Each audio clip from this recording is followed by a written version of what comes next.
Patch 14.3 has just dropped, and similar to 14.2, it's a relatively small one, but it does bring one comp in particular back into the meta. So today we're going to go through the top 5 comps to climb ranked and how to play them. Let's get into it.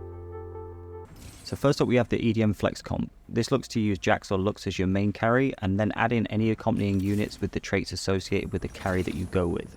Both Lux and Jax have received buffs to their damage this patch, and should be a viable reroll comp to go with if you get a lot of AP items and naturally find a few copies of one of the units in your shop. Depending on which unit you find first, you want to either reroll at level 6 or level 7, with 6 being reroll Jax and 7 being reroll Lux. I think Lux will be a slightly stronger board, but if you find lots of Jaxes naturally whilst leveling, then you can stay at level 6 and look to reroll him with Moshes. As this is a reroll comp, any augments that help this, such as army building or heroic grab bag, are a solid pickup. Jeweled Lotus at any tier is also a great option for this comp, as it will allow you to skip building it on your main carry, as well as giving all of your EDM units the chance to crit with the sampled ability. For itemization on Lux, you want JG if you didn't manage to find Jeweled Lotus, Spear of Shojin for the mana generation, and then Death Cap for the raw AP. You don't have to hit these exact items for the comp to work. Slamming other items such as Gunblade and Giant Slayer is perfectly viable.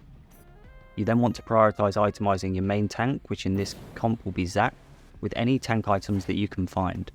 Make sure you build at least one MR shred item such as Ionic Spark or Static Shiv, else your damage output is going to be much lower. The early game is very flexible for this comp, as you will very rarely be able to get an EDM start, so just look out for a good Musher start. This will allow you to transition easily into the EDM Jax comp if you manage to find a few Jaxes as you level up.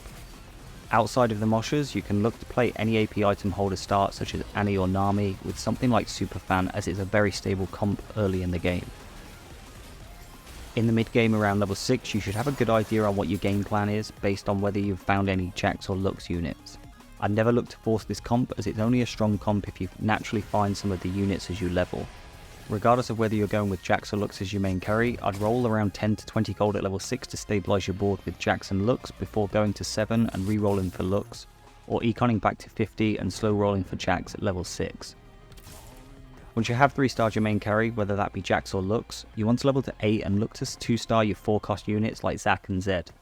Zed is a great secondary carry in the late game and the perfect item holder for any AD items that you get in the later stages.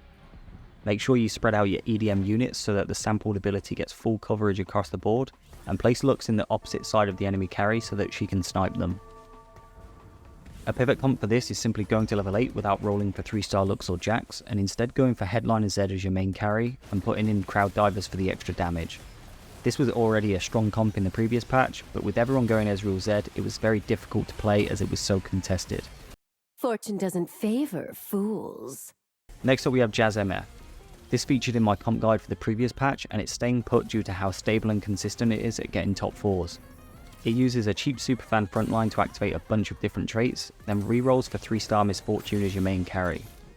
This comp is very simple to play, and as long as you're not contested, should be an easy top 4 more often than not. The augments is going to be similar to the EDM Flex comp in that you want to look for any of the reroll augments such as Heroic Grab Bag, but then instead of AP augments you want to look out for any of the strong combat augments such as Blistering Strikes and Vampirism. That's Jazz Baby is of course a must pick if you've already committed to the comp, and it drastically increases the top 4 rate if you see it at stage 3 too. Itemization is also very simple with this comp. You want Gwynsus plus any AD items you can find on MF, any AP items onto Bard, and then any tank items onto Nico or Echo.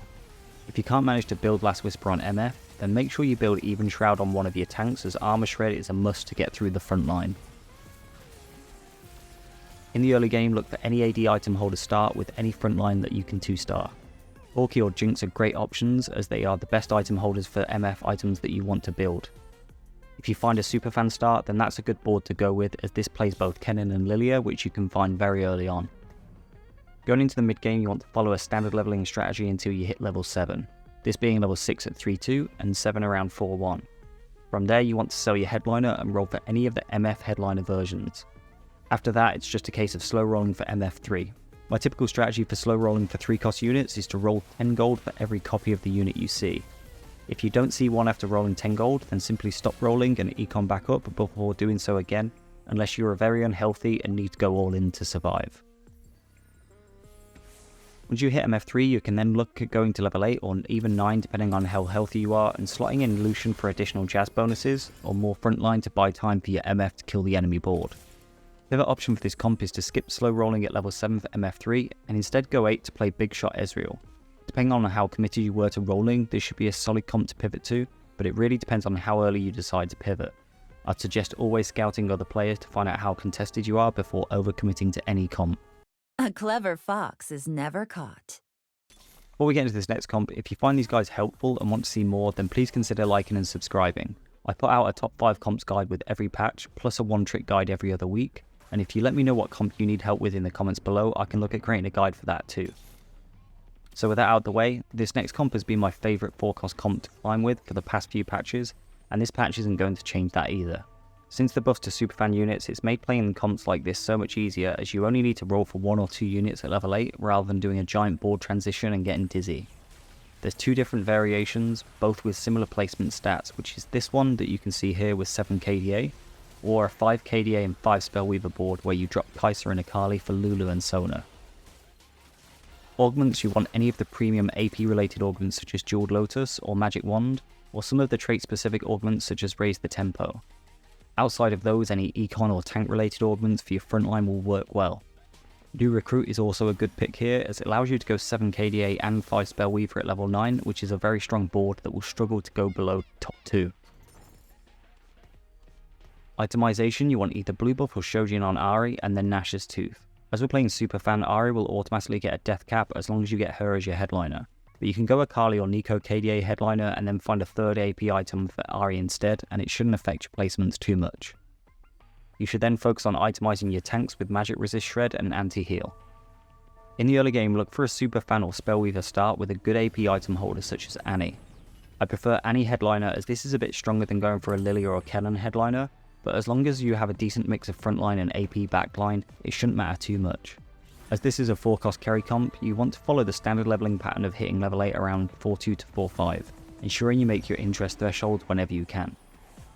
Going into mid game, you can either play a 5 Spellweaver or 5 KDA board with Superfan active.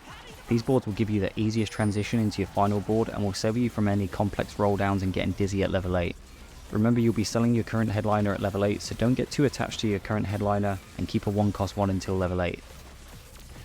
Going into the late game, you want to be hitting level 8 around stage 4.2 to 4.5 and rolling down for an Ahri headliner or any KDA headliner like Akali or Nico. Once you hit, you should look to slot in either a KDA or a Spellweaver unit, depending on the headliner version you get, so that you have both 5 Spellweaver and 5 KDA activated, or 7 KDA and 3 Spellweaver. As the majority of your units are low cost, you should already have them 2-starred and be fairly stable to go to level 9. Pivoting from this comp depended on the items that you've built up to this point, but if you've just built the standard Blue Buff and Nash's, you can look at playing Ezreal with Frontline, as both of those items work well on Ezreal and Jhin. Quest accepted! Wait, where are we going?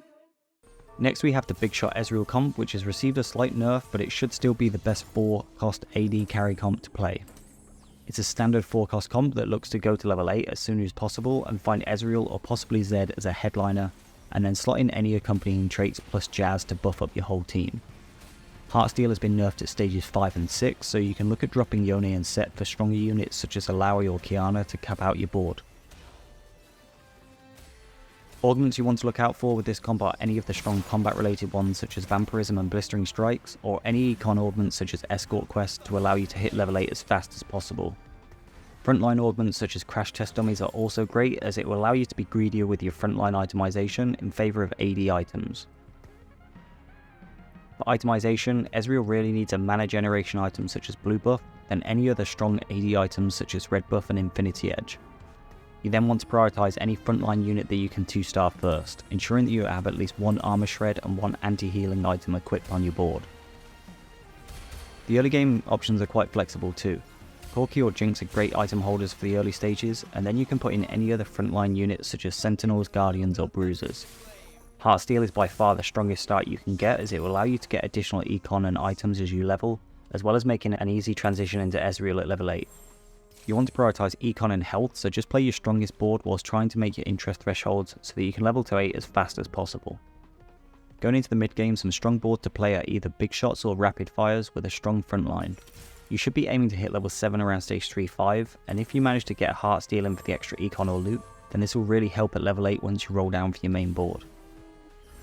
Going into the late game, you want to be leveling to 8 at around stages 4-1 to 4-5 and rolling for Ezreal and any of the 4 or 5 cost frontline units you can find.